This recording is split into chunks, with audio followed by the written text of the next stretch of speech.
Les objectifs du Front cadrent parfaitement avec la vision des plus hautes autorités qui est d'assurer la souveraineté alimentaire du Mali, qui passe nécessairement par une gestion intégrée et durable de la fertilité des sols.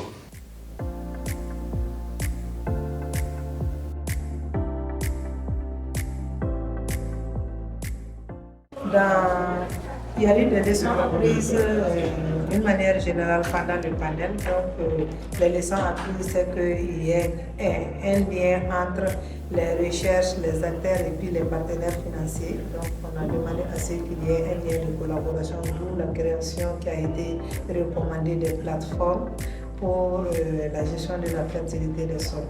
Donc, comme d'autres recommandations aussi, ça c'est les synergies d'action qui ont été recommandées, au lieu que chaque acteur parte de son côté.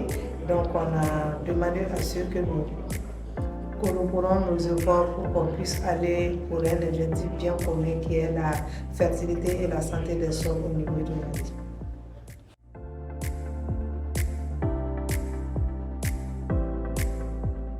Nous aussi, en tant que professionnels, nous avons aussi formulé des recommandations fortes à l'endroit de nos autorités par rapport à la prise en charge de cette question dans les plus grandes priorités du pays aujourd'hui.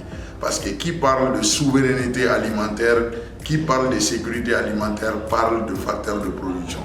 Et le facteur de production le plus essentiel, c'est la terre, c'est le sol. Et il faut que nos autorités inscrivent la question de santé des sols dans les priorités, comme on a inscrit la question d'armée. Et donc, nous remercions vraiment les organisateurs et nous souhaitons que cette activité se pérennise.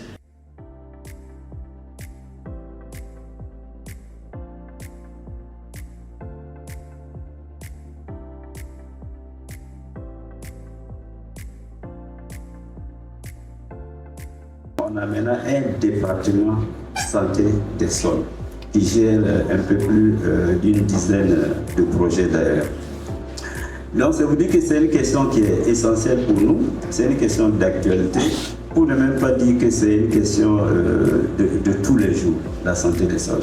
Et on veut développer aussi des projets avec des partenaires, parce que c'est ça qu'il faut. Il faut des projets pour pouvoir donc continuer à travailler sur cette santé des sols et arriver à développer des indices. Et effectivement, on pense à des indices qui pourraient être des indices composés qui vont permettre donc de mesurer la santé des sols.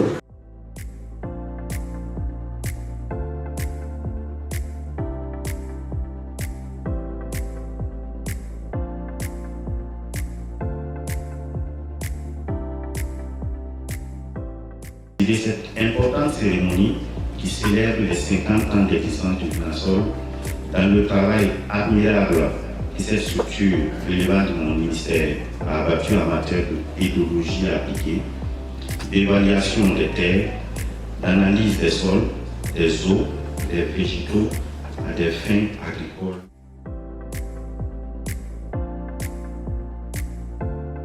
Durant ces 50 dernières années, le Bureau national des sols a pu couvrir en fait 92% du territoire national en études morphopédologiques à l'échelle 500 millions. Bien sûr, ceci c'était dans le cadre du schéma directeur de la cartographie pédologique.